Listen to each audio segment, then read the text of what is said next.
How many in the room are know the Kittatinny Ridge? Some hands. It's also known as Blue Mountain. Maybe that resonates. There we go, more hands. So that's one of our challenges on the ridge. It's known by a variety of names, but you see it on the map. The yellow hash marks are the Kittatinny Ridge. It extends from the Delaware Water Gap down to the Maryland line, 185 miles. It is a global important bird area. So if you're into birds, now I'm sure a lot of you are out birding during spring migration. We have 160 miles of the Appalachian National Scenic Trail. Anybody out here get on the trail? We have a few people, a few hikers today. It's also Pennsylvania's most climate resilient landscape, and it's the headwaters for thousands and thousands of people. So one thing that we do on the Kittatinny Ridge are these return on environment studies. There are 12 counties on the ridge, and you can see the red pins on the counties. These are areas where we have conducted an ROE study.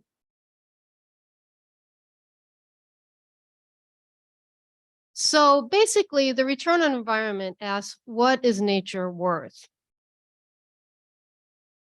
So this is a 4.3 acre forest. So if you imagine what natural system services are happening in this forest, what do you think? What is nature providing here? Anybody, just yell it out. Vegetation, there was something over here. Habitat, shelter. What? Food, yes, right, food, yeah, okay. So all of the above. Now, right now, when land use decisions and policies are made, it's assumed that this forest has no value. And that's why we do the return on environment studies. But if Mother Nature did provide an invoice for this 4-acre woodland for 1 year, this is what an invoice might look like. For 1 year, for a 4-acre forest, it would come out to about $10,000 per year, because nature is providing groundwater recharge, flood avoidance, erosion control, pollution, filtering pollution, so all sorts of services. So there are 4 things that we value when we do return on environment studies.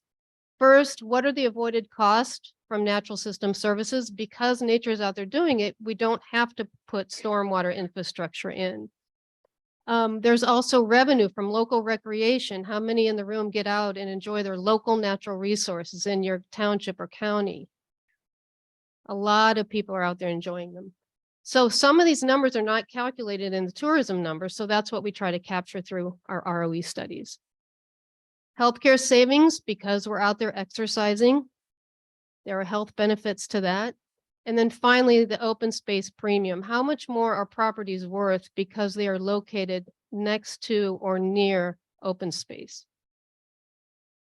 So the goal is to incorporate the ROE value into local policies and land use decisions when they're made. So I mentioned we value natural system services. So these are things that we talked about in that forest that nature is providing, like stormwater and flood mitigation, nutrient uptake, erosion prevention, on and on and on, wildlife habitat, somebody mentioned, carbon sequestration. So our methodology, we use a lot of different tools to come up with a number for the natural system services value, which you can see on the right on the screen. Peer studies, fines, habitat replacement costs, tax benefits, all of this rolls up into the number you'll see for natural system services. Tom, you want to take this one? Yeah. So just to elaborate on what Jeannie was saying, we use models and come up with numbers. And to put this in context, John was talking about the science of nature earlier, and especially riparian buffers. Our work is more economic analysis. So Monroe County asked us to do this study, which is essentially an economic report card in 2022 of what all the natural systems are worth. So we look at it from a financial standpoint. It's a relatively new perspective, and we'll talk a little bit more about the background from it. But this slide is to try and elaborate on how we get there. So Jeannie talked about the studies. We look at avoided costs. of the services, natural system services in particular here, but we'll talk about outdoor recreation and healthcare down the road. But in terms of natural system services, we look at this chart here on the right is showing the value of land cover. So land cover is the primary determinant. We look at land cover that's flown every 5 years, natural land cover data. And we interpret it, those values for land cover. We also look at other things like that aren't in that set, like is it in the headwater areas? Is it a wetland? Is it in a riparian buffer? So we add context to the land cover data. And then we apply formulas to it. But if you notice at the bottom, these are wet wooded areas. They're the highest value. We see that across the board. It's not uncommon. We always see that when you're looking at the data, the value for it. So how do we get those dollar values? One of the terms, and I think Jeannie mentioned it, was benefit transfer. What that means is we don't go out and walk the fields and the stream corridors of Monroe County. We use studies that have done that in other places and apply the data here. That's very similar to if you're doing traffic impact. You go look at traffic volumes that are collected nationally and applied, or stormwater runoff. There's coefficients for that are standards that everyone accepts and you apply it. So we look at the land cover, we look at the data, the benefit transfer, and we come up with the numbers, the formulas that give us the values that sum up to $1.5 or $1.5 billion every year for Monroe County. This chart is showing a relative comparison of Monroe County with the ones that Jeannie mentioned, some of the ones we've done in the past. And you notice it's very high, $1.1 billion every year of natural system services or ecosystem services. That's for ecosystem services, which includes outdoor recreation and healthcare in addition to natural systems. Some of the unique things about this is that if we were to look at it, break it down, John mentioned there's a upland and aquatic habitats. It's roughly 50-50 in Monroe County. It's not the same in other places, but some of the unique parts of it is that the county the county is a really abundant headwater area, the northwest part of the county. And we'll look at some mapping later on, is really valuable in turn when you look at the land cover and you apply the formulas to it. The other thing is the large forested areas that are left in the county, in Monroe County, which some of these other counties, you don't see the extent of forest and the big forests that have the most value to them for habitat and runoff, things like that. There's also notable natural heritage and sensitive habitat areas. So they're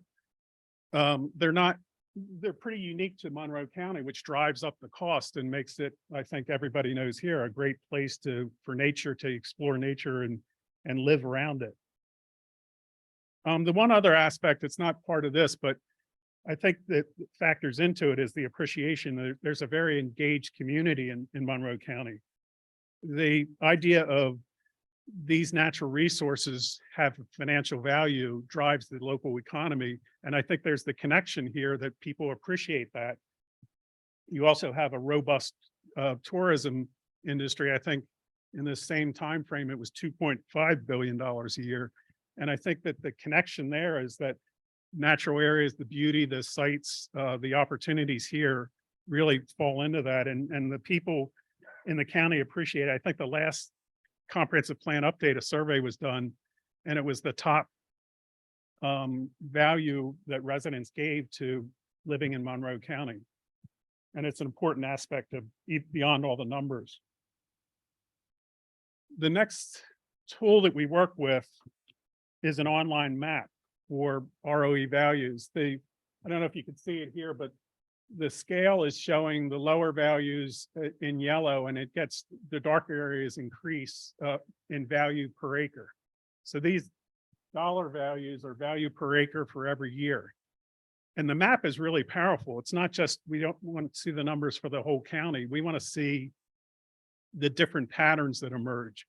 Where are the most valuable areas in the county? And that's what this map shows us. If you go to the Planning Commission's web page, there's an online map. You can go to here, you can zoom into it. You can see numbers and the base maps will appear and you see it's around parks or near marshes or bogs or things like that. But I think you can see that again, this part of the county, there's very valuable wet forested areas. And if you looked at the map when Jeannie had up the whole region, you don't see anything like that in the Kittatinny Ridge of that concentration. The map's also good for looking at this map. When you turn it on, I'm showing the ROE value. We have another layer that you can turn on that shows of these areas, which ones are protected and which ones aren't. So we factor that into, it's a really good decision support tool, not only seeing where the valuable areas are, but which ones are still vulnerable. Because a lot of the valuable areas, fortunately, are protected in state parks or municipal parks, things like that. But there's still quite a bit of areas that aren't protected. And that's where a map like this is a good planning tool looking to the future. I can't bring it up here, but again, if you go to the Planning Commission's website or Kittatinny Ridge website, you'll see the study, you'll see the mapping and some of the other materials that go along with it that we'll talk about going forward.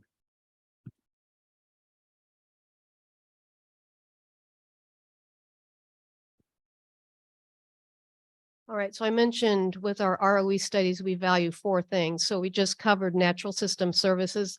The second one is local recreation.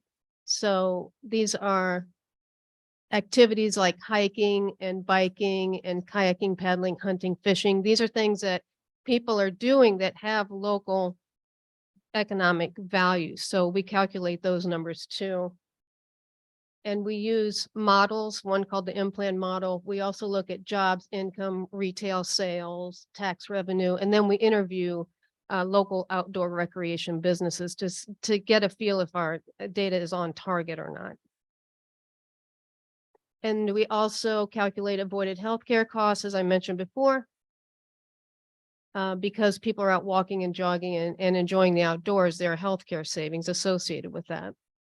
And we get these numbers. The Pennsylvania Department of Conservation and Natural Resources every few years does a study of how people participate in recreation. We use that data and CDC results, Centers for Disease Control. So as Tom mentioned, the ROE for Monroe County is 1.1 billion annual cost savings provided by nature. Across the ridge, this is the highest ROE that we have found out of, we have 12 counties on the ridge. We've done 10 studies, so this is the highest so far. There's 368 million from annual outdoor recreation revenue, 164 million annual savings due to healthy riparian buffers, which we'll talk a little bit about, 67 million in annual savings and reduced healthcare costs, and 10 million. We also calculated the annual agricultural retail sales.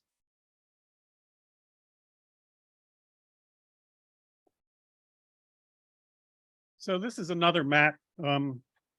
This one we call the Green Ribbon Landscapes, and we've done this for each of the counties that we've worked in. It's essentially, it's not an open space map per se. The county has an open space map. That's a really good planning tool. This one, I'd refer to it as a conservation planning map. So the areas that are shown in the Green Ribbon Landscapes, as it talks about, are the areas of highest environmental natural system services value. It shows that it shows the areas within those areas are the areas of highest return on environment value, and also areas that are adjacent to already protected open space. So all the protected open spaces in there, and then the areas that have the greatest return on environment. We use this tool because obviously resources are limited, and if we have resources to apply to conservation, we want them to go into these areas and build on that. We also want to use it because it's not just money, it's engaging residents and property owners. And if they know that they're in these areas, the return on environment study has a lot of guidelines on what they can do in their backyards or in their properties in terms of some of the things that John talked about earlier, conservation of avoiding overuse of nutrients and pesticides. So this area is basically serves as a guidepost for future planning. It's a good framework. If we were to protect these areas, the parts of these areas we're protecting, which is not near the same, it's part of the county, but it accounts for approximately 80% of the $1.1 billion per year. So if we protect these areas, and we're interested in protecting the services from nature, we're getting to that and preserving that for the future for every year. So it also helps, it's a map, it helps with growth management. Some of the questions earlier were about what do we do with, how do we protect buffers with ordinances or other techniques? So one of the things that is done in each county and each municipality, they have future land use maps. So that a map like this can be a guide or a reference to where do you develop, where do you have growth, or where do you try to channel growth outside of those areas. So these maps have a lot of purposes that we find helps boil it down into a tool that is very usable and can be, land trusts can use it, municipalities can use it, the county and others who are interested in conservation in the area we're working in.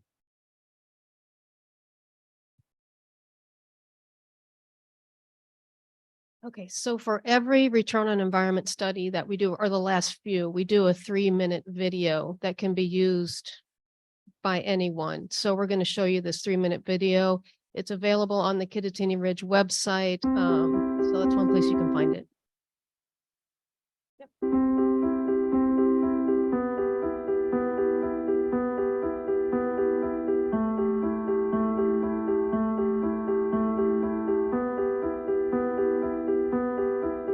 Nature has been part of Monroe County's heritage, culture, and economy for over 300 years. Pristine lakes, stream valleys, and rugged, forested ridgelines are the backdrop to our lives. We come here for the quality of life, but the preservation of our scenic natural resources is being challenged. Urban sprawl, forest loss, pollution, and a changing climate will all impact our future. Forests, meadows, creeks, and wetlands. Our open spaces provide the natural systems that filter our water, clean our air, control flooding, and sustain our wildlife. They work 24 hours a day, 365 days a year, free of charge. By measuring the return on environment of Monroe County's natural systems, we can understand nature's invisible financial value and make better decisions to maintain open space and support smart economic growth. The beauty of our natural environment attracts new business and invites popular tourism. Areas like the Appalachian National Scenic Trail, Delaware Water Gap National Recreation Area, Big Pocono State Park, and Cherry Valley National Wildlife Refuge are nationally recognized recreation destinations. Monroe County's work and play lifestyle makes us more productive at our jobs and keeps us healthier and happier.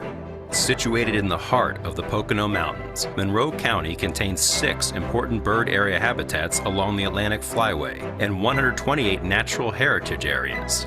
Our forests, wetlands, and streams support valuable ecosystems and provide the greatest return on environment. And the Kittatinny Ridge is considered the most resilient landscape in the state for adapting to a changing climate. Agriculture has been a leading industry here for over a century. It brings in nearly $10 million a year and protects the valuable open space that supports our natural systems. Pennsylvania's Secretary of Agriculture, Russell Redding, has said, Pennsylvania's economy, as well as the food supply of our region and beyond, depends on clean water and healthy, viable farms. Pennsylvania's Constitution instructs us to conserve and maintain our natural resources for this generation and generations to come. If Monroe County's economy is to remain strong, protection of our open spaces must be a community responsibility. By understanding the return on environment of our natural systems, we can create better policies and ensure more sustainable practices. Only then can Monroe County build the foundation for a vibrant economy and a healthy community for the future.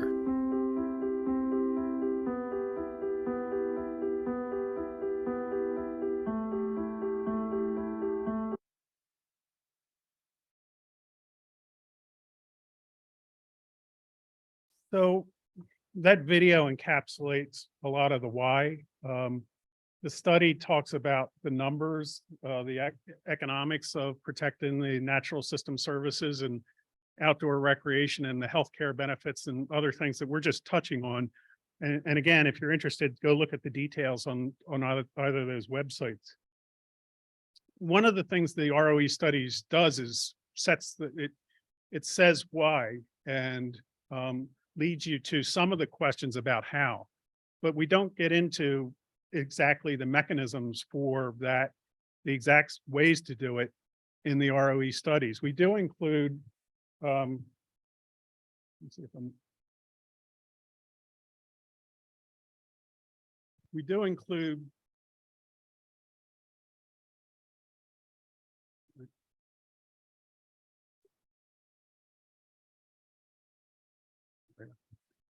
do include a section of that we call putting ROE to work. And it's usually a follow-up work effort or project. It's sometimes we're involved in it, but other times we're just the county or the municipality or the land trust has taken the work and moved forward with it.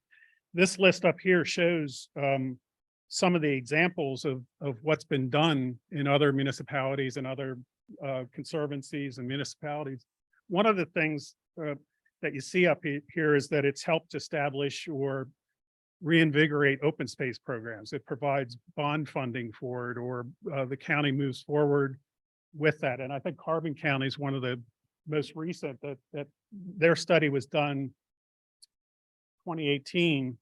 And they looked at what can we do to protect these areas. And that was a recent, I think, success to move forward with their open space program. But other counties have used it for the same thing. In fact, in Chester County, where I'm from, they have a return on environment study, and that was done with Delaware Valley Regional Planning Commission, mostly to justify the money they were already spending on open space. So providing funds and resources for open space is a big thing, but not the only thing. We see it being used for comprehensive planning. So Lehigh Valley just did their comprehensive plan update. So the return on environment's mentioned there pretty prominently of how to deal with natural resources and the financial and economic value of it. We also see land trusts using it quite a bit, and I'll show you some more examples on a couple slides here, but they're really looking for how to use their limited resources to get the biggest bang for the buck.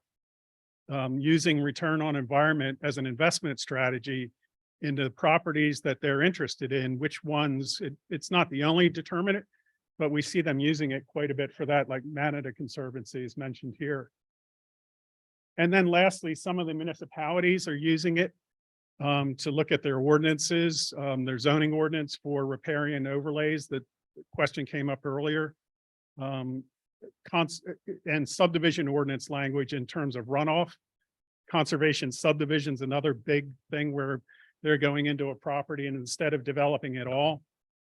And I know of several municipalities in Monroe use this where they require the applicant developer to map out the natural resources with an idea of preserving or conserving them, not necessarily buying them, but setting the houses or the development away from them. So that's a big way that municipalities have used these tools and the mapping that we looked at earlier. One of the interesting ways that it's been used recently, as I mentioned, land trusts are doing it. Manatee Conservancy has a greenway conservation program for the Swatara Creek, which is near Harrisburg. And what they're using is some of the layers that were developed for their earlier return on environment study, which was just updated again. And this map is showing the riparian areas in the blue and the green ribbon landscapes. Again, it's a wider area. In this case, it's showing it 300 feet away from the stream corridor and the ponds. The riparian's 100 feet. So they start out with these layers as a basic information tool. And then they're overlaying it with tools that help refine their decisions. The one that's mentioned up there is something that's been recently done statewide, I think 2019. It's called riparian prioritization planting. And it's showing within the 100-foot corridor areas that don't have vegetation currently. And they do a lot of analysis of the slope, the soils, and they've picked these areas out from red, the most important, to yellow, important, but not as high as the others. So that's a really, I think, powerful piece of information. And then the other one down at the bottom, it says GRL conserve opportunity. It's just cryptic for conservation opportunity. That's basically the existing tree canopy that's within those areas. So this type of mapping is really, there's other ways to do it, but for greenway conservation, it's a powerful tool to say, how do we deal with our riparian buffers? We want to look at protecting the tree canopy that's there. And then we also want to look at the areas that are the most important for replanting. So those are a couple layers that they've used in addition to the ROE information. This is another tool in their suite of tools that they use. And I'd equate this to, it's called a selector tool, conservation selector, but it's like if you went to the department store online and you were shopping, looking for a brown suitcase, you would start putting criteria in. I'm looking for luggage. I'm looking for something that's brown, and put in criteria. And then it's going to come back with a list of possible products that you're interested in. So that same mechanism's used here, except it includes a bunch, an array of selection criteria. So we didn't create this. It's things that they were currently using to rank their potential easements. So they had a document of selection criteria, and that's just plugged into this, along with the tree canopy and the ROE scores, floodplain, wetlands, things like that. So it's a really powerful tool for them to really hone in on the properties that best match their conservation objectives. It also provides a way to, let's see if I can use this pointer up here. It's showing that for this property, the ROE value per year is about $99,000 a year. If we followed through with the restoration strategies, the planting and other things within these areas that we looked at earlier, the potential ROE value jumps 50% to about $157,000 per year. Again, it's a useful decision-making tool. It's saying, where's the most valuable properties? But again, applying the restoration strategies to say, not only what are the values now, but what could they be? And it differs property by property. Some of them, there's very little gain, but many of them double in price or things like that if the riparian buffers were in these greenway, using their assumptions, were followed through with.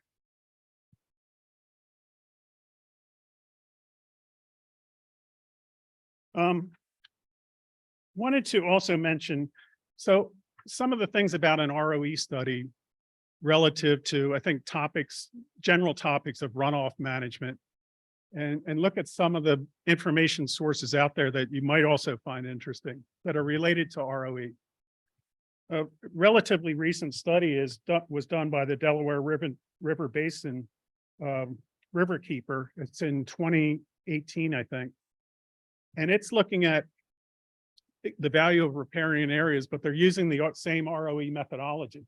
So they look at all the counties and municipalities across the river basin. It's useful above and beyond the Monroe County because it's really honing in on the riparian areas. And there's a lot of great information that augments what Monroe County has, or Pike, or others, or Carbon. And some of the findings that come out of it are pretty useful to mention. One of the things is that across this region, only 3% of the land area is in riparian buffer, but it's really valued at over $10,000 per acre. It's the highest. So the small 3% is the highest value land. They also had facts, and I don't have them here, but in the last 300 years, they're saying, based on their studies, half of that land's been encroached on. It's no longer is a functioning ecosystem in terms of riparian buffer. They also said from 2001 to 2011, about 1,700 acres of this riparian buffer across the basin were lost at a cost of $2.5 billion in natural system services every year. So they're lost and it adds up every year. And based on their study, their analysis, they expect that to continue through 2028. So that same amount of 1,700 acres and that much potential value in terms of avoided costs being lost. I really think that this study is good for a lot of folks in this area. It touches on other things about runoff controls, about stormwater management in riparian basins. But I just wanted to bring it to your attention if you haven't seen it already as another good resource. And the last thing I'll touch on, and this is not my area of expertise, but in terms of stormwater management or runoff control, there's been a lot of useful studies put out recently. Some have used the same methodology as ROE. And the one I point out is the Chesapeake Assessments Scenario Tool, or CAST. I know this isn't in the Delaware River Basin, but I think it's close enough that a lot of their reference material, which is pretty good, they have a lot of good guides on riparian buffer BMPs, like the costs of what they are. I think John showed similar information, but it's a really useful tool of the different BMPs and what each controls in terms of nitrogen, phosphorus, sediment. What are some of the load management techniques that you can use in riparian buffers that are effective? And really what it's used for a lot is to help manage TMDL programs by municipalities. So especially in our area that we work in the western part of our study area, they use it quite a bit. And basically what they can do is go to their website. And again, it's modeling tools that are built, and you map out your area and you put together, they have a lot of land cover data and other things that is similar to ROE, but it helps to define the best effective BMP strategies. What are the cost reductions and the load reductions and other things. So it's a great tool for people who need to make these decisions to use. Unfortunately, you can't use that part in this area yet. Hopefully those similar tools, or there's other ones out there that can do that for you. I think that those tools in terms of addressing water quality are pretty important. I'd also say that it's a different focus than ROE. This last slide kind of contrasts them. They're both models. They both use land cover. There's similarities. They look at ecosystem services, but CAST in its form is focusing on water quality and runoff in the aquatic environment, which is pretty important. They don't ignore carbon sequestration and wildlife habitat. They refer to that as co-benefits in their system. And I think that they're looking at having people use their system to look at the runoff, but also address or not ignore those things and adding value to those things as time goes on. But I really just wanted to mention it's a pretty useful reference tool for people who are interested in the information. They have a website, and there's a lot of good reference tool and scenarios out there that you could use even though you're not in the Chesapeake Basin. And I think that that's the ideas we wanted to share with you. Lori, I'll let you decide whether we have time for.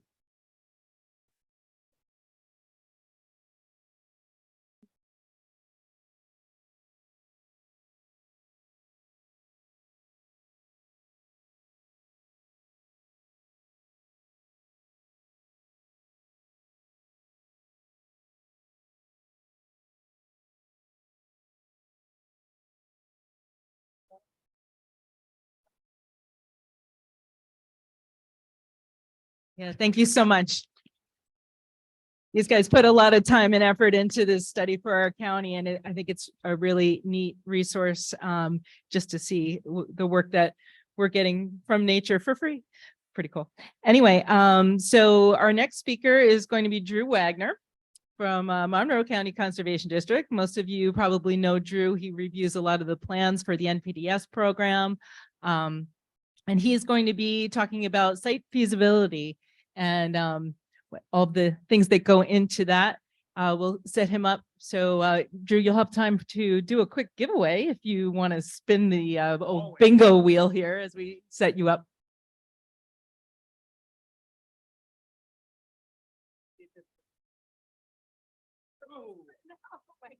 I'm gonna pick the one that got spit out. 438-325.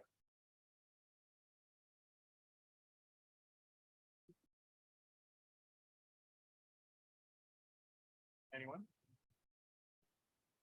438-325. You're gonna get some nice golf balls.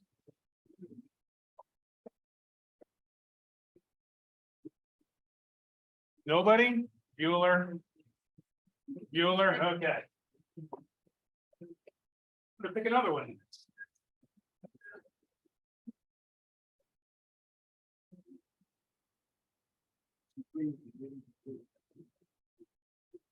I'm just gonna read the last three. 320. Winner, I hope you play golf.